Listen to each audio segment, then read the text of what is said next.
The cost to build a mobile app has never been lower. AI has changed everything. Templates are more powerful than ever. And hiring developers, you don't need to spend 6 figures anymore. If you've ever dreamed about launching your own app, whether it's for passive income, to build your dream SaaS business, or if you're just doing it for fun, this is the year to do it. And in this video, I'm gonna break down the 4 main paths that you can take to build a mobile app today. From completely AI apps, to reskinning templates, to hiring a full team, to even acquiring an already existing mobile app. I've tried every one of these paths at some point, and today I'm gonna walk you through the pros, the cons, the full cost breakdown of each one of these options so that you can decide which one makes the most sense for you. And I'm gonna give you a full real-world budget breakdown of each path so that you can budget smarter and avoid getting burned. All right, let's jump into it. This entire document that I'm gonna show on this video will be available for download in the description if you want it, but we have 4 main options here. Number 1, vibe coding. Number 2, templates and reskinning. Number 3, hiring a developer. Number 4, acquiring your very own app that has already been built. I'm gonna go through each one of these in detail, breaking down how to get them done,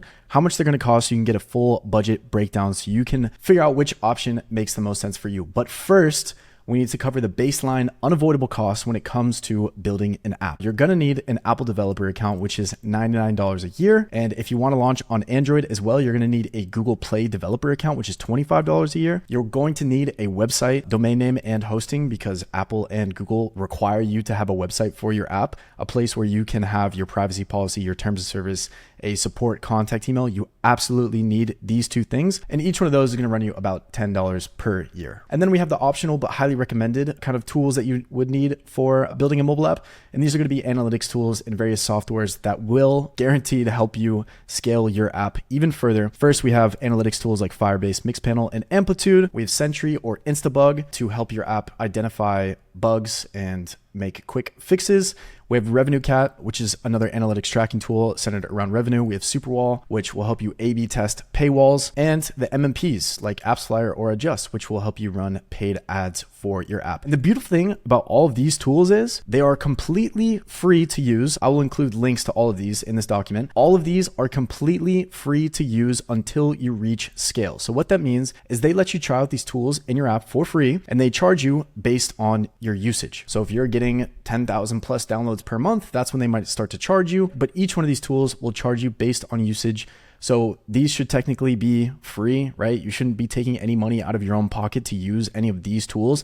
It should all come from the revenue of your product. So if we're looking at our total here of the unavoidable costs and the highly recommended tools that you should have, you're looking at $145 a year, but expect it to scale quickly once your app starts to drive traffic. With that being said, let's get into number 1, which is vibe coding. These will go from least expensive to most expensive, right? So we're gonna start off with vibe coding. Hopefully everyone is familiar with vibe coding and AI tools like Lovable, Cursor, Replit, etc. And the beautiful thing about vibe coding is it costs nothing except for your time. All of these tools start at $0, so you can start messing around and vibe coding on each one of these individual tools, and then they all have, of course, paid and pro plans if you want to take your development to the next level. So starting off with Lovable, Replit, and Bolt, these are all very similar tools in the way that they build apps. You can essentially write a prompt and give it your app idea, and it will build out a basic version of that for you. When we get into Cursor and Claude, these are more detailed code editors. You can't just give it a simple prompt and have it build you a product like you can with Lovable, Replit, and Bolt. These are more for editing the code base once it's already existing. And then of course we have Supabase, which is a database tool that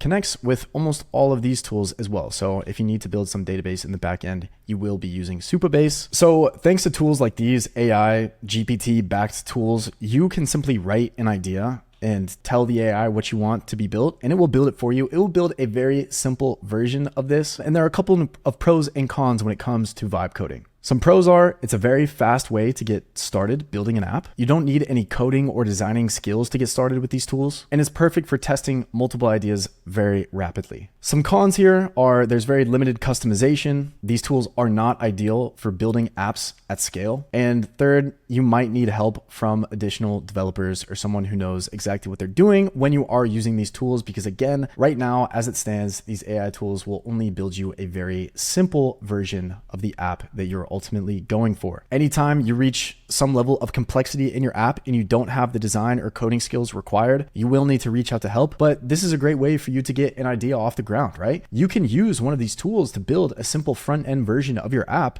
You can show that to people and be like, hey, would you be interested in this? If you build a simple front end version of an app, you can show that app on TikTok and you can pretend that it's fully built out and it's on the store and whatever, and you can test demand that way. So just because you might not be able to build an app fully to scale and launched and perfect on the App Store with these tools, these are still super valuable to build you to some sort of starting point, and then you can bring someone on to finish the rest for you. And conveniently, we will be talking about hiring developers also in this video. Option number 2 is buying a template or reskinning a mobile app. You can reskin existing mobile apps. Not a lot of people know this, but people sell fully built mobile app templates for very, very cheap. So if you have an app idea, for example, let's try a fitness app, you can purchase a pre-built template with the majority of the functionality that you would probably want in your end product. So you can scroll here and you can purchase these templates for 19, 22,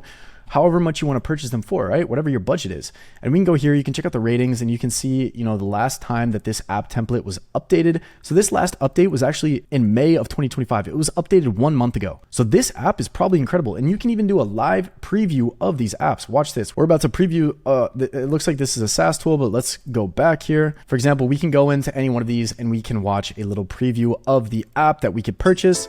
This is a little game they're selling. And you can see this is a fully functioning game app. And I can purchase this entire code base for $60. This is a very overlooked way to build apps. And this is actually how I started building apps way back when I was in high school. This is how I built my first couple apps, right? I purchased templates of the apps and then I went on and I hired a developer to customize the app itself. This is one of the most overlooked and cheapest ways to get started building an app is purchasing a template. So you can go to ThemeForest or Code Canyon and start to search up these apps and templates for yourself. Okay, next we have hiring a developer to build out your app. And if you watch the channel, you know this is my go-to method right now. This is how I build all of my recent apps, including PuffCount and my latest app, Posted. We scaled PuffCount to $45,000 per month and we're scaling Posted right now. We just hit $500,000 in revenue. And I did this all through hiring a developer on Upwork. The price of hiring a developer on Upwork can range drastically depending on how complex your app idea is. The more complex your app idea is, the more expensive it's going to be to hire someone to get that app built in fully. So what I always recommend is you launch with the simplest version. What does the MVP of your ideal product look like? When you're ideating what your app should be and what the MVP should look like, you really only need one core feature in your app for it to be an MVP. The whole goal with hiring a developer and building an MVP is to do it quickly and you want it to be cost efficient. Think about that when you're hiring a developer. And a cheat code to do this is you can put your desired budget on Upwork and then you take 5 or 10 different calls with the different developers, you get their quotes back, and then you'll have a much better understanding of how much this idea will really cost you, right? If 5 of the developers are saying it's going to cost $2,000 and then one guy is saying it's $30K, well, it's probably $2,000 and that $30K guy is trying to rip you off. One thing you should also be doing when hiring a developer on Upwork, you are going to ask them for a breakdown, a cost breakdown of every single feature in your app and how much it's going to cost. When you do this, you will be able to easily understand which features you want to keep, you want to retain in your app, and which features you can cut off because they're costing too much money or they're just simply not necessary for your app. So when you're hiring a developer, you always want to go for the MVP. You want to talk to a lot of different developers, get a lot of different opinions, and ultimately you want to hire a developer that you can get along with because your goal when hiring a developer is to work with them long-term and work with someone you can trust. You want to build a team that you can work with to make updates to your app. So with that being said, a lot of the developers on Upwork will have an hourly pricing. You don't really ever want to pay based on an hourly basis, right? I like to pay a flat rate to get the app built. So once the app is done and once it's built, once it's on the store, the developer gets the full cash out. But as you can see, a majority of developers on Upwork are working for $10, $20, $30 an hour, right? When you get to the higher ends, these developers costing 100 plus, you're getting someone who's super experienced and they probably work in an agency. But browse here, post a job on Upwork.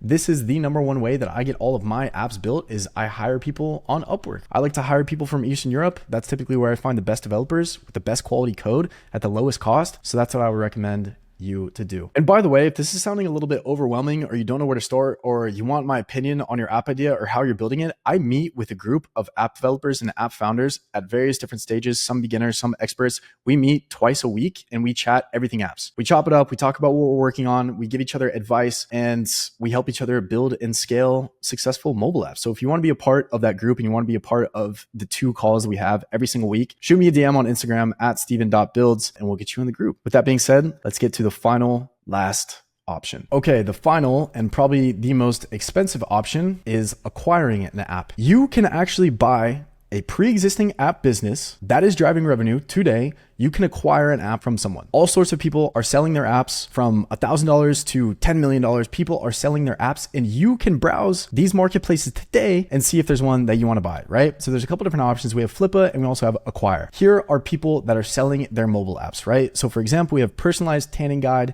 based on skin type, etc. They have done $18,000 in profit and they're asking $100,000 for their app. We can click into each one of these listings and we can see more details on this business, right? For example, they show their month-to-month profit, they show their ARR, their MRR, and we can take a look and we can even, if you have an account and you want to upgrade, you can reach out to this seller and you can inquire and get more details around the products, right? But yeah, look, we can filter by the price we want to pay. So let's put it to the max here. Let's see how much these more expensive apps are selling for. Fake live streaming app has done $500,000 in profit. They're asking $1.5 million for this product.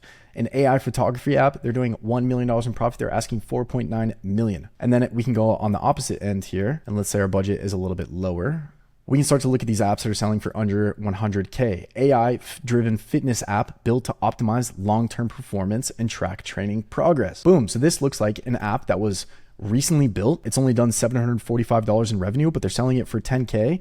I bet if you reach out to this buyer, you could get it for even cheaper, right? And the point of acquiring an app is that you get to skip all the hassle of building it, putting it on the store, and getting that first sale. Of course, you can buy a massive app for a crazy amount of money, but some of these apps, they're fairly fresh. Like this guy built out this app. He's driven a little bit of revenue. He's proven out the concept that it can make money and you can purchase it for probably under $10,000 if your budget allows. This is probably the fastest way to build a mobile app of your very own. Maybe it won't be as custom as you want it to be, but this is for sure an option. Take a look at Flippa as well. They have listings just like this. So there you have it. The 4 main options, the 4 main pathways that you can take to make your app idea a reality or purchase one, right? If you want to. If at any point you have questions about building your mobile app, building your projects, and you want my opinion, you can shoot me a DM on Instagram at StevenBuilds. More than happy to chop it up and chat with you there. So if you watched the video until this point, you probably enjoyed it. So I definitely appreciate a like on the video and be sure to stay subscribed because I'm going to be dropping content just like this all the time, dropping value for free. Thank you so much for watching and peace.